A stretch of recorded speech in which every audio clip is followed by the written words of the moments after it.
I'm Aren Bergstrom, film critic at Three Brothers Film, and these are the best films of 2023 so far.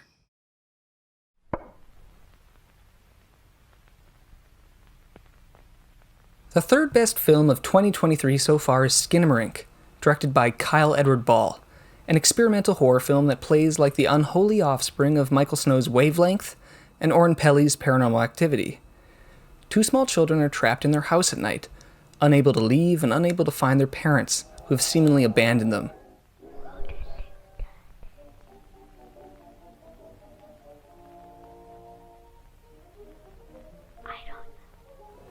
We watch the children play and console each other as the night stretches on and on, leading them further into this never-ending nightmare.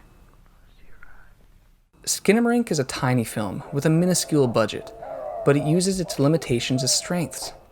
Horror films thrive off the act of withholding in order to generate tension, and Skinamarink withholds all the familiar elements of narrative cinema, including even the faces of the characters on screen.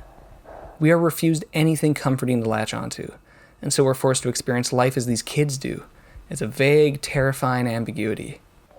The tension stretches, and eventually we're forced to surrender to the malevolence on screen, which permeates every inch of the hazy, darkened frame.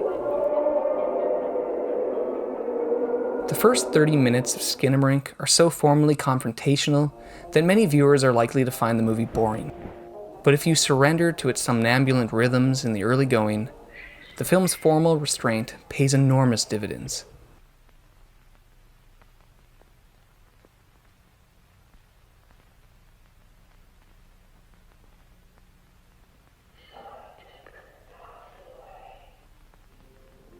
The result's the scariest movie of the year, and one of the most inventive horror films of the decade.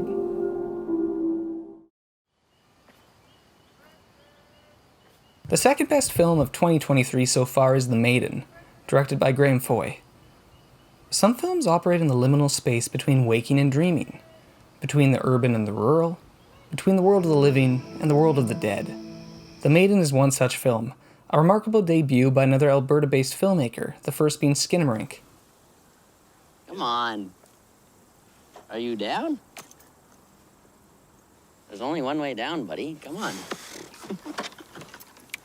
Come on. Let's go.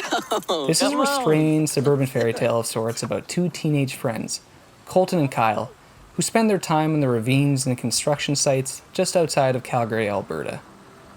When Kyle tragically dies, the gentle Colton is left to pick up the pieces and find some semblance of peace in the aftermath.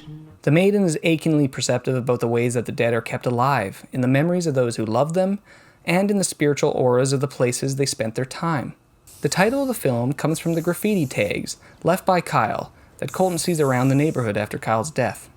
The graffiti is instructive both to Colton and to the viewer, as it operates as a visual clue about the lingering presence of his lost friend. But The Maiden is not simply a film about loss and grief.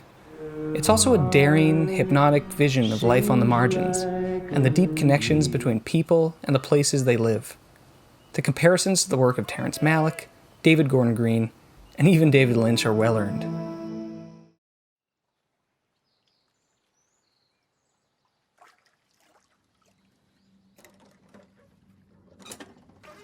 The best film of 2023 so far is Suzume, directed by Makoto Shinkai. The anime auteur is best known for his 2016 smash hit Your Name, and he's arguably the best director working today at exploring the fragile, ecological nature of the 21st century.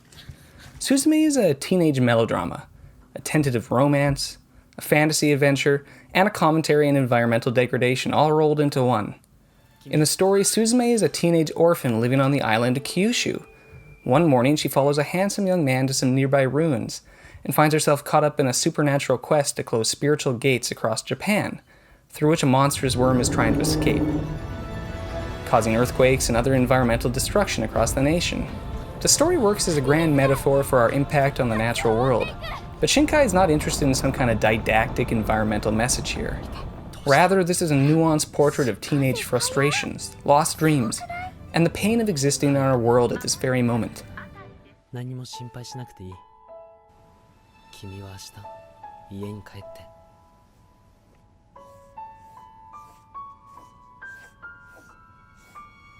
Suzume has gorgeous, textured animations, wonderfully realized characters, clever humor, and an exciting supernatural mythology that blends together traditional storytelling ideas and contemporary ecological concerns.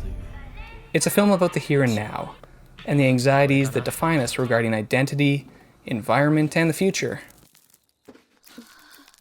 But it's also a universal coming-of-age film about characters learning to accept the faults in themselves and others.